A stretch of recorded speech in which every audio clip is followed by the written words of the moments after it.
Boa tarde, presidente. Boa tarde a todos os deputados. Boa tarde a todos que nos acompanham pela televisão e que estão aqui presentes. Eu quero ser muito delicado nesse momento, não costumo ser muito, mas nesse momento eu vou ser porque eu realmente, hoje eu tinha definido uma situação que eu não iria me manifestar na questão da vice-governadora, por questão de respeito, mas o que aconteceu ontem, para mim, eu não tenho como outra alternativa a não explicar para as pessoas o que está acontecendo, tanto tecnicamente como algumas questões políticas. Até porque eu preciso me defender dos ataques grotescos e da maioria delas, de comissionados desse governo, que foram lá nas minhas páginas me chamar de traidor. Isso, para mim, é imperdoável. Primeiramente, acho que um dos argumentos piores que eu ouvi aqui, com todo o respeito do advogado do governador, em dizer que o Júlio Garcia foi lá e pediu orientação das procuradores geral aqui dos procuradores da casa e acatou a decisão de acordo com a decisão deles. E por que o governador não poderia fazer isso também? Esse é o pior argumento que eu já vi. Se eu chego lá para minha assessora jurídica e falo assim: ô advogada, tu dá uma olhadinha aqui para mim, se eu fizer isso aqui, vai dar ruim para mim? E ela diz assim: não vai dar ruim, pode fazer. Eu vou lá e faço e dá ruim. Não é ela que vai pagar, sou eu. É óbvio. E por que os procuradores, se eles estavam tão certos do que eles queriam, por que eles já não foram direto fazer, através das vias administrativas, o pedido do aumento? Por que eles vieram aqui na casa antes? Por que eles tentaram por aqui antes? Porque era o certo. Só que o governador vetou em maio, em junho, na reforma administrativa, disse: não temos dinheiro, não posso, e vetou o pedido de aumento, que foi, inclusive, debatido aqui na CCJ, nas finanças, e o governador foi lá e vetou dizendo que não tinha dinheiro, em junho, não tinha dinheiro. Aí, um processo totalmente administrativo, oculto, que ninguém sabia, o povo não sabia, porque quando vem para essa casa aqui, o povo sabe o que está se passando aqui, o que está se pedindo, o que está circulando, mas de forma administrativa, do próprio governo, oculto, que ninguém sabia, de repente, saiu um aumento.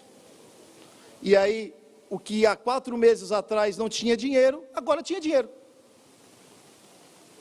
Isso não é irresponsabilidade? Então, em junho, iniciou-se, então, os pagamentos. O que aconteceu? Outubro começou os pagamentos. Em janeiro, a nossa querida vice-governadora, tenho todo o respeito, sempre fui muito solícito a ela sabe. Conversamos ontem, inclusive, por 45 minutos, falei para ela, expliquei toda a situação e ela sabe. Mas, se aqui houve, há ou não, um crime de responsabilidade, não dá para saber ainda. E por que não dá para saber? Porque nós precisamos investigar mais. Todo mundo aqui é de acordo. Se eu disser que não aqui, para nós acabar, nós estamos dizendo: não teve. Isso é irresponsabilidade. Então, se a gente diz assim, tem resquícios, tem indícios de irresponsabilidade, vamos votar para que seja de novo apurado, investigado, continue o processo, aí isso é ser responsável. Que daí lá na comissão mista, vai de novo, vão levar mais provas, vai ter oitiva, vai ter uma ampla defesa muito maior do que teve aqui na casa, que é uma casa política também. As pessoas fazem avaliação política, porque ela é uma casa política. Mas teve sim um crime teve indícios, resquícios, de irresponsabilidade. Passou por cima da Assembleia Legislativa e fez lá. E onde que entra a vice nisso? Ela assumiu o governo em janeiro. Nós estamos falando dela como vice, ela assumiu o governo em janeiro. E em janeiro entrou o pedido de processo de impeachment, no dia 15 ela recebeu, então quando ela recebeu, ela disse, não, esse processo tem coisa errada. Ela recebeu na mão dela. Esse processo tem coisa errada, porque, então ela sabia, estava ciente. E além disso, do próprio punho, ela assinou, está aqui, o documento, ela assinou do próprio punho, dizendo que não, está tudo certo, está ok, esse pagamento é devido, tem que continuar. Beleza. Então, como que eu vou dizer que uma coisa supostamente irregular não é corrupção, é irregular, irresponsabilidade, não sei como queiram dizer? Como que eu vou dizer que ela não tem culpa? Se ela assinou. Se eu disser que ela não tem culpa, Moisés também não tem culpa. Porque é mais ou menos a mesma culpa que eles estão levando aqui nesse sentido. Então, em fevereiro, o desembargador Pedro Abreu falou assim, não paguem mais, não paguem os retroativos. Tribunal de Justiça falou assim, não paguem os retroativos. Mas os pagamentos continuam. Se alguém fala para ti que não paga os retroativos, tu não vai pensar assim, opa, tem coisa errada, não é pagar os retroativos. Que continuaram pagando. Quantos? 10 reais, 20, 800 mil por mês. E não adianta dizer que, depois é só devolver. Tá, então o cara rouba, não é esse caso, mas alguém rouba alguma coisa, aí se ele devolver, está tudo bem, não vai pagar pelo erro que cometeu. E aí, em maio, o mesmo desembargador falou assim, para de pagar. Aí aquele pagamento de 800 mil reais por mês foi parado de pagar. Como que eu vou dizer aqui, vou dizer assim, não tem crime de responsabilidade uma situação dessa daqui. Eu não consigo dizer. O histórico aqui da minha casa, todo mundo conhece, eu sou favorável a qualquer tipo de investigação. Se quiser abrir uma CPI para investigar o copeiro ali, eu vou assinar. Eu sou a favor de qualquer investigação. Eu estou sendo aqui favorável para que isso continue sendo investigado, para que vá para o próximo passo, para que possam se defender, levar as provas, e lá eles vão dizer, com mais tecnicidade do que aqui, porque também tem questão política envolvida. Então, esse é o meu entendimento. Tem resquícios, tem indícios, não dá, está ali, tem indícios. Se é passivo de cassação, vamos passar para a próxima fase. Lá vão fazer uma ampla defesa, vão ter mais oportunidades. Se nós parar aqui, nós estamos dizendo que não tem. E se tiver?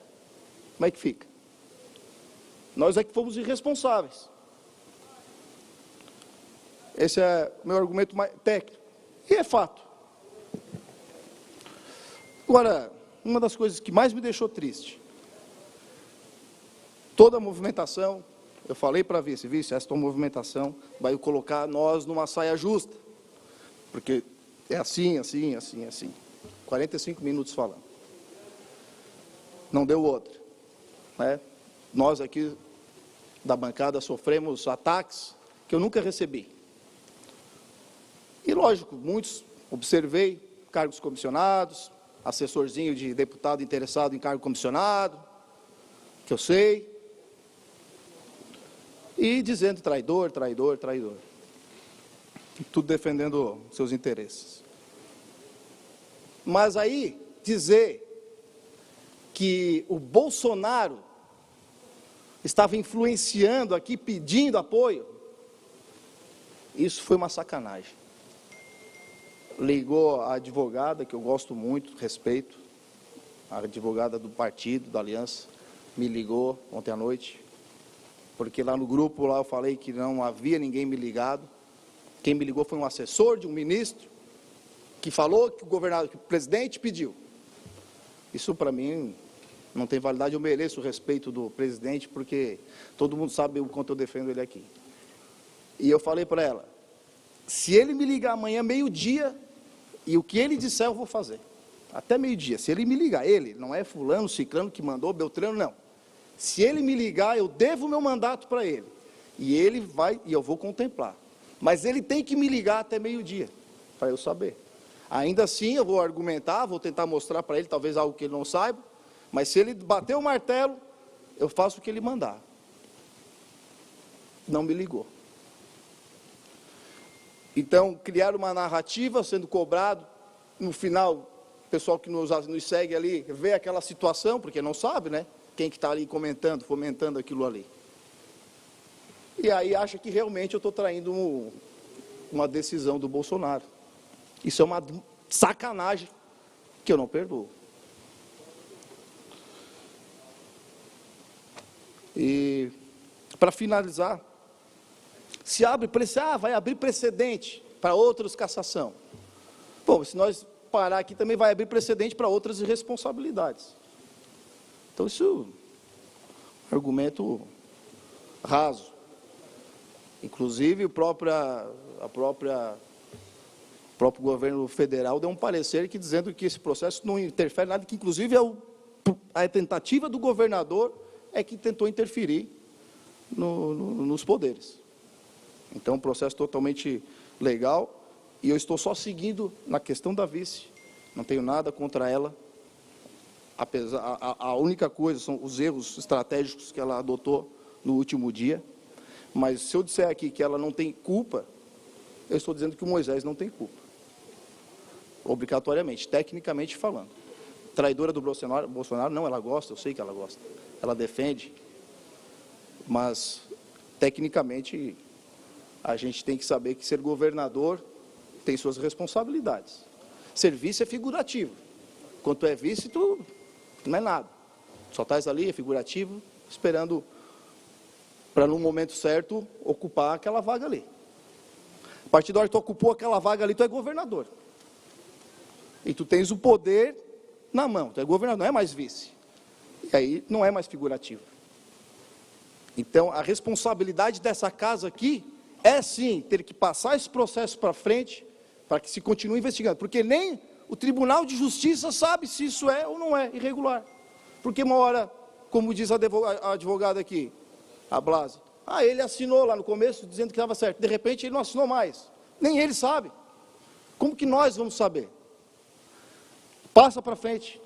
E lá, com todas as defesas, amplas defesas que vão ter, e, enfim, que merecem ter, todos têm que ter esse respeito, independente, até o governador, por todas as divergências que eu tenho com ele, passa para frente e lá que se decida, então, o rumo final desse processo. Obrigado, presidente.